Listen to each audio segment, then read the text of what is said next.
महिला दिन आपण साजरा करतो, त्यानिमित्तानं बऱ्याच ठिकाणी भाषणं होतात, चर्चासत्र आयोजित केली जातात आणि एक मुद्दा प्रकर्षानं जाणवतो किंवा चर्चेचा विषय असतो की मुलींची संख्या जी आज खूप कमी होतीये मुलांच्या संख्येच्या तुलनेमध्ये. मग या गोष्टीवरती कुणीतरी काहीतरी केलं पाहिजे अशी ही चर्चासत्र होतात. पण कुणीतरी काहीतरी केलं पाहिजे पेक्षा मी काहीतरी केलं पाहिजे असा विचार घेऊन एक व्यक्ती पुढे आला आणि त्यांनी या प्रश्नावरती उत्तर शोधलं आणि ते उत्तर मुलींच्या भविष्यासाठी खूप महत्त्वपूर्ण ठरलंय. त्या व्यक्तीचं नाव आहे श्रीयुत गिरीश लाड. तर गिरीश लाड यांनी काय केलेलं आहे बघूयात या ध्वनिचित्र फितीच्या माध्यमातून. गिरीश लाड संगमनेरमध्ये जन्मलेला एक मध्यमवर्गीय तरुण ऑस्ट्रेलियासारख्या देशात आयटी क्षेत्रात उद्योग सुरू करतो. कोट्यावधींची उलाढाल करत यशस्वी होतो. सामान्यपणे माणसाची यशोगाथा इथंच संपते, पण गिरीश लाड यांच्यासारख्या असामान्य माणसांची वाटचाल इथून सुरू होते. भारतातल्या लाल फितीच्या कारभाराबद्दल विनोदानं बोलणं हा सगळ्या भारतीयांचा आवडता विषय. पण गिरीश लाड यांनी देशात परत येऊन याच लाल फितीच्या कारभारावर उपाय शोधायला सुरुवात केली. आज आपण जे ई गव्हर्नमेंट वगैरे बोलतोय ते गिरीश लाड यांनी 2008 पासूनच प्रत्यक्षात आणायला सुरुवात पण केली आहे याची खूप लोकांना माहितीच नाहीये. त्यांनी महाराष्ट्र शासनासाठी ई चावडी, अन्नधान्य वितरण, रॉकेल वितरण, कम्प्युटर सातबारा, 2009ची लोकसभा आणि विधानसभा निवडणूक यांसारख्या गोष्टी जास्तीत जास्त ऑनलाईन करता येतील अशी यंत्रणा बनवून दिली. या यंत्रणेचा आपण आजही यशस्वीपणे वापर करतोय. गिरीश लाड यांनी तंत्रज्ञानाचा उपयोग करून खूप वर्षांपूर्वीच आपल्या राज्याची दखल जगाला घ्यायला लावली. पण तंत्रज्ञानाचा सगळ्यात महत्त्वाचा वापर त्यांनी केला तो सेव्ह दी गर्ल या उपक्रमासाठी. पश्चिम महाराष्ट्रासारख्या श्रीमंत भागातला कोल्हापूर जिल्हा, त्यात मुलींचं प्रमाण झपाट्यानं कमी होत होतं.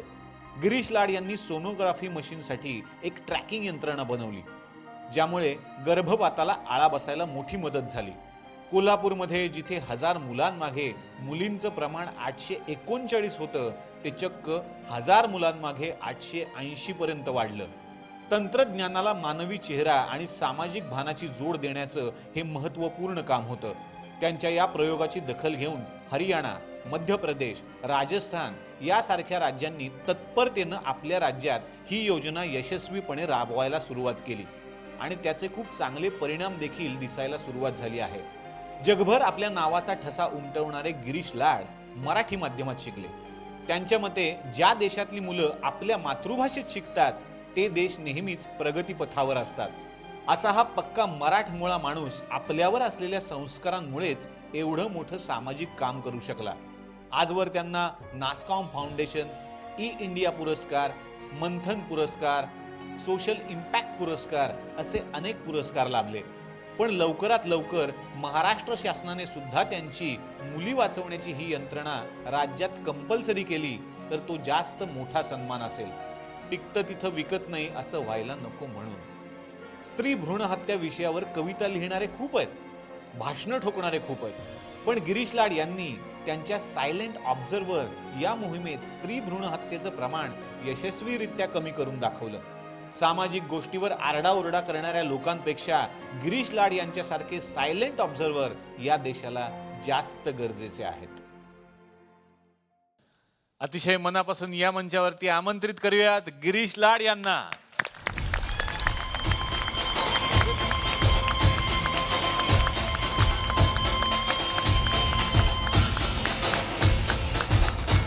स्वागत. विनंती करतो प्लीज आमच्या बरोबर. गिरीश लाड हे रायझिंग इंडिया रिसर्च फाउंडेशनचे संस्थापक आहेत आणि तुमच्या कार्याबद्दलची ध्वनिचित्रफीत आत्ताच मी आमच्या कलाकारांना आणि सगळ्या महाराष्ट्राला दाखवली. तर फार वेगळं काम आहे. यातही उल्लेख होता की बोलणारे खूप आहेत पण करणारे खूप कमी असतात. मुली वाचवणं हा फार महत्त्वाचा मुद्दा आहे आणि मुलगी वाचवा ही मोहीम राबवणं तितकं सोपं नाही आहे. काय सांगाल या मोहिमेविषयी आणि काय परिणाम दिसून येतात याचे समाजावर? साधारण 2009 साली आम्ही या विषयावर काम करायला सुरुवात केली. याची सुरुवात झाली कोल्हापूरमधनं आणि आपल्या खूप कमी लोकांना कदाचित माहिती असेल की कोल्हापूर हा पर कॅपिटा इन्कमनुसार भारतातला रिचेस्ट डिस्ट्रिक्टपैकी एक आहे. कोल्हापूर अंबाबाईसाठी सुद्धा ओळखला जातो. कोल्हापूर शाहू महाराज जे सगळ्यात पुरोगामी राजे झाले त्यांच्यासाठी पण ओळखला जातो. आणि एक निगेटिव्ह ओळख कोल्हापूरची अशी पण आहे की कोल्हापूर हा महाराष्ट्रातला सगळ्यात वर्स्ट सेक्स रेशो असलेला जिल्हा पण आहे. ज्यावेळेस पहिल्यांदा ही गोष्ट कळली त्यावेळेस थोडंसं आश्चर्य वाटलं की असं कसं, म्हणजे सगळ्या चांगल्या गोष्टी आहेत आणि तिथं मुली कमी कशा होतील. मग त्याच्यावर ज्यावेळेस अभ्यास केला तर काही फॅक्ट समोर आल्या. त्या अशा की जिथे पैसा जास्त आहे, जिथे शिक्षण जास्त आहे, तिथे डॉक्टर जास्त आहेत, तिथे सोनोग्राफी मशीन जास्त आहेत आणि म्हणून तिथे मुलींची संख्या कमी आहे. कारण गेल्या 2 दशकांमध्ये सोनोग्राफीचं तंत्रज्ञान हे भारतभर पसरलं आणि हे एकमेव तंत्रज्ञान आहे की ज्याच्यामुळे गर्भामध्ये मुलगा आहे की मुलगी हे कळतं. मग हे लक्षात आल्यावर आम्ही गडचिरोली नंदुरबारचा सेक्स रेशो बघितला तर तो सगळ्यात चांगला सेक्स रेशो आहे. मग आम्ही थोडंसं राज्यांचा अभ्यास केला तर हरियाणा, पंजाब ही जी राज्य आहेत इथे सेक्स रेशो अतिशय खराब आणि सगळ्यात सदर्न राज्य. छत्तीसगडसारखं ट्रायबल स्टेट आहे तिथे सेक्स रेशो जवळपास 1000 मुली आहेत. म्हणजे कुठेतरी हा जो प्रॉब्लेम आहे ह्या प्रॉब्लेमचा संबंध हा शिक्षणाशी आहे, हा ज्यांच्याकडे पैसा आहे त्यांच्याशी आहे. कारण साधारण आपण सामाजिक प्रश्न म्हटलं की गरिबी, अशिक्षण अशा सगळ्या गोष्टींकडे बघतो, पण हा जो प्रश्न आहे हा शिकलेल्या आणि श्रीमंत लोकांचा प्रश्न आहे. ज्यावेळेस ही गोष्ट लक्षात आली मग आम्हाला 2 मार्ग सुचले किंवा हा प्रश्न सोडवायचा असेल तर 2 मार्ग आहेत. एक म्हणजे समाजाचं प्रबोधन करणे आणि दुसरं याच्यासाठीचा जो कायदा केलेला आहे त्या कायद्याची प्रभावी अंमलबजावणी होणे. ज्यावेळेस प्रबोधनाची गोष्ट आहे तर ती खूप ऑनगोईंग प्रोसेस आहे, कारण 100 करोडपेक्षा जास्त जनता आहे. डिमांड आम्हाला मुलगाच पाहिजे ही सर्वसामान्य जनतेकडनं येते आणि ती फुलफिल केली जाते काही ठराविक डॉक्टरांकडनं. तर मतपरिवर्तनाची प्रक्रिया एकीकडे चालू असताना तत्काळ रिझल्ट देणारी सिस्टीम जी आहे ती की डॉक्टरांवर नियंत्रण करणे आणि त्याच्यासाठीचा जो कायदा आहे त्या कायद्याच्या इम्प्लिमेंटेशनमध्ये काय त्रुटी आहेत याचा आम्ही अभ्यास केला. तर त्यावेळेस असं लक्षात आलं की प्रेग्नंट फिमेल, तिची फॅमिली मेंबर्स आणि डॉक्टर हे दोघं एकमेकांच्या कन्सेंटनी हा गुन्हा करतात. अच्छा. त्याच्यामुळे इथे तक्रारदारच नाही. आता असे गुन्हे शोधणं खूप अवघड आहे की जिथं कंप्लेनर नाही. इथे विक्टिम कोण आहे तर ती गर्भात असलेली मुलगी, तर ती कंप्लेंट करू शकत नाही. आणि कायद्यामध्ये असं आहे की जेव्हा तुम्ही प्रेग्नंट फिमेलची सोनोग्राफी करता त्यावेळेस एक रेकॉर्ड जनरेट करायला पाहिजे, त्याला फॉर्म F असं म्हणतात. आणि तो सोनोग्राफीचा फॉर्म F दर महिन्याच्या 5 तारखेला त्या जिल्ह्याच्या अधिकाऱ्यांकडे सबमिट करायचा असतो. पण जिथे गर्भलिंग निदान करायचं आहे अशा ठिकाणी ते डॉक्टर फॉर्म्सच क्रिएट करत नाहीत. त्याच्यामुळे अधिकाऱ्यांकडे ते फॉर्म्सच सबमिट होत नाहीत. ज्या नॉर्मल सोनोग्राफी आहेत ज्याच्यात त्यांनी असलं काही केलेलं नाही असे फॉर्म जनरेट होतात आणि ते सबमिट होतात. दुसरी गोष्ट अशी की ते फॉर्म दर महिन्याच्या 5 तारखेला ऑथॉरिटीला मिळतात. त्याच्यामुळे ह्या महिन्याच्या पहिल्या आठवड्यात जर कमी काही केलं असेल तर त्याची माहितीच मुळात पुढच्या महिन्याच्या 5 तारखेला ऑथॉरिटीला मिळते. आणि नेहमीप्रमाणे ऑथॉरिटीकडे डेडिकेटेड स्टाफ नाही, मॅनपॉवर नाही. आणि कोल्हापूरमध्ये 2009 साली 251 सोनोग्राफी सेंटर होते आणि दर महिन्याला सरासरी 8000 F फॉर्म यायचे. आता मी जर का तुम्हाला म्हटलं की तुम्ही पुण्याचे प्रमुख आहात आणि तुमच्यावर ही जबाबदारी आहे की ह्या कायद्याची अंमलबजावणी करायची, तर तुम्ही कशी करणार? त्याच्यासाठी पहिल्यांदा तुम्हाला हे माहिती पाहिजे की पुण्यामध्ये किती बायका गरोदर आहेत. आता ही माहिती शोधायची कशी? आपल्याकडचं कल्चर असं आहे की आपण 5वा लागल्याशिवाय नातेवाईकांना पण सांगत नाही, तर ते ऑथॉरिटीला कसं कळणार? दुसरी गोष्ट असं चॅलेंज लक्षात आलं की कुठल्या गरोदर बाईंनी कुठल्या सोनोग्राफी सेंटरला किती तारखेला सोनोग्राफी केली आहे हे कसं कळणार? ज्या दिवशी सोनोग्राफी झाली त्या दिवशी त्या बाईचं वीक्स ऑफ प्रेग्नन्सी किती होती हे एवढ्याकरता महत्त्वाचं आहे की जोपर्यंत 12 आठवड्याचा गर्भ होत नाही तोपर्यंत ते बाळ मुलगा आहे की मुलगी आहे हे सांगता येत नाही. त्याच्यामुळे किती आठवड्यांची गरोदर होती हे माहिती असणं पण महत्त्वाचं आहे. आणि शेवटचा प्रश्न, प्रत्यक्षात सोनोग्राफी करताना त्या डॉक्टरने मॉनिटरवर काय बघितलं? तर ह्या सगळ्या गोष्टी ऑथॉरिटीला कळणारी कुठलीच यंत्रणा नव्हती. मग आम्ही ह्या चॅलेंजेसला ॲड्रेस करणारं एक इन्व्हेन्शन केलं आम्ही पहिल्यांदा SaveTheBabyGirl.org ही एक ऑनलाईन सॉफ्टवेअर तयार केलं आणि कोल्हापूरमधली सगळी सोनोग्राफी सेंटर्स त्याला ऑनलाईन कनेक्ट केली. आणि दुसऱ्या टप्प्यामध्ये एक डिव्हाइस तयार केलं ज्याचं त्यावेळी सायलेंट ऑब्झर्वर असं नाव होतं. त्यात काही त्रुटी होत्या त्या आम्ही दुरुस्त करून नवीन तयार केलं आणि त्याला ॲक्टिव्ह ट्रॅकर असं नाव दिलं. तर हे डिव्हाइस त्या सोनोग्राफी मशीनला जोडलं जातं. हे डिव्हाइस चालू केल्याशिवाय सोनोग्राफी मशीन चालू होत नाही, त्याच्यामुळे बायपास करण्याचा प्रश्न येत नाही. आणि जसं ते ऑन होतं डॉक्टरला मॉनिटरवर जे काही दिसतंय त्याचा व्हिडिओ तयार होतो आणि त्या डिव्हाइसमध्ये एक हार्ड डिस्क आहे. त्या हार्ड डिस्कमध्ये ते व्हिडिओ स्टोअर व्हायला सुरुवात होतात. म्हणजे एक कंटिन्युअस वॉच त्या सोनोग्राफी मशीनवर ठेवला जातो. याचा इम्पॅक्ट असा झाला की आधी दर महिन्याला सरासरी 8,000 सोनोग्राफीची नोंद कोल्हापूरला ऑथॉरिटीकडे व्हायची. जसे आम्ही ही सिस्टीम बसवली तशी 8,000ची डायरेक्ट दुसऱ्या महिन्यात 16,000 व्हायला लागले. नंतर उदाहरण द्यायचं झालं तर ग्वाल्हेरसारखा जिल्हा मध्य प्रदेशमधला, तिथे 113 सोनोग्राफी सेंटर होते आणि 1,500 ते 2,000 नोंदी दर महिन्याला व्हायच्या. जशी ही सिस्टीम बसली 7,500 नोंदी झाल्या. म्हणजे किती केसेस आहेत ज्या ऑथॉरिटीला कळतच नव्हत्या. आणि मग ही जी इन्फॉर्मेशन 24 तासात आता यायला लागली त्याच्यामुळे ऑथॉरिटीला त्याच्यातनं ॲनालिसिस करणं सोपं झालं की किती बायका आहेत ज्यांना 2 मुली आहेत आणि त्या तिसऱ्यांदा गरोदर आहेत, कोण प्रोबॅबल महिला आहेत की ज्या मुलगा किंवा मुलगी बघायला जाऊ शकतात. आणि याचा फायदा असा झाला की एक कंटिन्युअस डिटरन्स क्रिएट झाला आणि त्याचा इम्पॅक्ट मग ओव्हरऑल असा झाला की कोल्हापूरचा सेक्स रेशो हा आता 900च्याही पुढे गेला आहे. त्याच्यानंतर ऑब्वियसली डॉक्टरांना याला विरोध होताच. त्याच्यामुळे पहिल्यांदा डॉक्टर याच्याविरुद्ध कोर्टात गेले, बॉम्बे हायकोर्टात, आणि त्यांनी याला चॅलेंज केलं. त्यांचं पहिलं म्हणणं होतं की याच्यामुळे पेशंटच्या प्रायव्हसीचा भंग होतो कारण त्याची माहिती पेशंटची एका ऑनलाईन सॉफ्टवेअरद्वारे एका ठिकाणी जाते. त्याच्यानंतर याला अधिकार नाही, हे कायद्यात नाही वगैरे असे त्यांनी मुद्दे मांडले. बॉम्बे हायकोर्टाने ही रिट पिटिशन खारिज केली. राईट टू लाईफसाठी बॉम्बे हायकोर्टाने खूप छान उत्तर दिलं. बॉम्बे हायकोर्ट म्हणालं की आत्ताची जी डिक्लायनिंग कंडिशन आहे मुलींचं कमी होण्याचं प्रमाण, हे बघता right to life is more important than right to privacy. म्हणजे मुलगी जर का जगली तर तिच्या प्रायव्हसीचा प्रश्न निर्माण होईल. त्याच्यानंतर मग 2012 साली राजस्थान हायकोर्टाने एका PILमध्ये ऑर्डरच केली आणि प्रत्येक सोनोग्राफी सेंटरला हे ॲक्टिव्ह ट्रॅकर लावणं बंधनकारक केलं.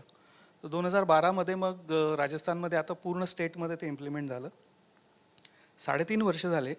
राजस्थानचा स्टेटचा सेक्स रेशो हा 22 अंकांनी वाढला. मग मध्य प्रदेशमध्ये झालं आणि 4-5 हायकोर्ट केसेस झाल्यात आतापर्यंत. बऱ्याच वेळेला तुम्ही जी वेगळीही इन्व्हेन्शन केलेली आहेत, म्हणजे आम्ही दाखवलं लोकांना रॉकेलच्या संदर्भात, रेशनच्या संदर्भात, तर रॉकेलवाल्यांचे रेशनवाल्यांचे धमकीचे फोन तुम्हाला येतात, हे खरं आहे? आता सांगायला हरकत नाही कारण आता येत नाहीत. नाही तर बायको काळजी करायची. सुरुवातीला यायचे. म्हणजे मी ज्यावेळेस परत आलो आणि मला असं वाटलं की प्रत्येकाला वाटतं आपल्याला की आपण देशासाठी काहीतरी करावं, पण काय करावं? एक तर राजकारणात जा, नाहीतर NGO फॉर्म करा, तिसरा पर्याय आपल्याला दिसत नाही. तर मी सॉफ्टवेअरचा बिझनेस करत असल्यामुळे मला असं जाणवलं की आपण टेक्नॉलॉजीचा वापर करू शकतो आणि एक सोल्युशन द्यायचा प्रयत्न करू शकतो. म्हणून मग आम्ही असे वेगवेगळे सोशल इश्यूज घ्यायचो आणि त्याच्यावर काय टेक्नॉलॉजी सोल्युशन देता येईल काय बघायचो. तर त्याच्यामध्ये नाशिकमध्ये एक घटना घडली होती. एक ॲडिशनल कलेक्टरला जाळण्यात आलं होतं आणि आपल्याकडे केरोसिनचा ब्लॅक मार्केटिंग आहे, अन्नधान्य वितरण हा एक मोठा इश्यू आहे. तर आम्हाला त्याला एक सोपं सोल्युशन सापडलं. ॲक्च्युली हे सगळे इन्व्हेन्शन सोपे असतात, त्याच्यात फार मोठं असं काही नसतं. तर आम्ही त्या रॉकेल टँकरला GPS सिस्टीम बसवली. म्हणजे तो टँकर कुठे जातो, कसा जातो, कुठे थांबतो, ह्याचं सगळ्यांचं ट्रॅकिंग व्हायला लागलं. हीच सिस्टीम नंतर आम्ही पोलिसांच्या ज्या पेट्रोलिंगच्या गाड्या असतात की रात्री ते पेट्रोलिंग करतायत का एक्सेट्रा एक्सेट्रा, ह्याचं पण त्याच्यामुळे ट्रॅकिंग व्हायला लागलं. त्याच्यानंतर चावडीसारखा उपक्रम केला की जिथे तलाठ्यांनी लॅपटॉप विकत घेतले आणि त्यांचं जे दप्तर असतं ते सगळं कॉम्प्युटराईज झालं. 7/12 ऑनलाईन झाला. तर असे सगळे प्रकार करत असताना म्हणजे सोनोग्राफी मशीनला ॲक्टिव्ह ट्रॅकर लावल्यामुळे डॉक्टरही नाराज होते, रॉकेल टँकरवालेही नाराज होते. तर त्या काळात अचानक कुठल्या तरी नंबरवरनं फोन यायचे. मग मला नंतर सवय झाली. मग मी आधी विचारायचो की तुम्ही नक्की कोण आहात, म्हणजे रॉकेलवाले फोन करतायत, डॉक्टर फोन करतायत का, म्हणजे मला कळू द्या म्हणजे कुठल्या ह्याच्यातनं फोन येत आहेत. आणि नंतर सवय झाल्यावर एक दिवस असंच झालं की मला कोल्हापूरच्या एस पींनी बोलवलं आणि त्यांनी सांगितलं की आम्हाला अशी खबर आहे की तुम्हाला जरा धोका आहे, तर तुम्ही कोल्हापूरला येताना जरा काळजी घ्या आणि तुम्ही रिव्हॉल्वरसाठी अर्ज करा, आम्ही तुम्हाला लगेच सँक्शन करतो. तर मी म्हटलं नेमकं ज्यावेळेस अशी वेळ येईल ते रिव्हॉल्वर घरी राहिलेलं असेल, तर मी त्यांना काय म्हणणार नाही, थांबा माझ्याकडे लायसन्स आहे, मी घरनं घेऊन येतो, मग आपण मारामारी करू. तर म्हटलं जे व्हायचं ते होईल. आणि कोल्हापूरमध्ये मग अशी परिस्थिती होती की रॉकेल टँकर, पोलीस पेट्रोलिंगच्या गाड्या, ई चावडी, म्हणजे समजा एखाद्या टँकरवाल्याने मारलं असतं तर मारल्यावर आपण ऑब्व्हियसली डॉक्टरकडे जातो.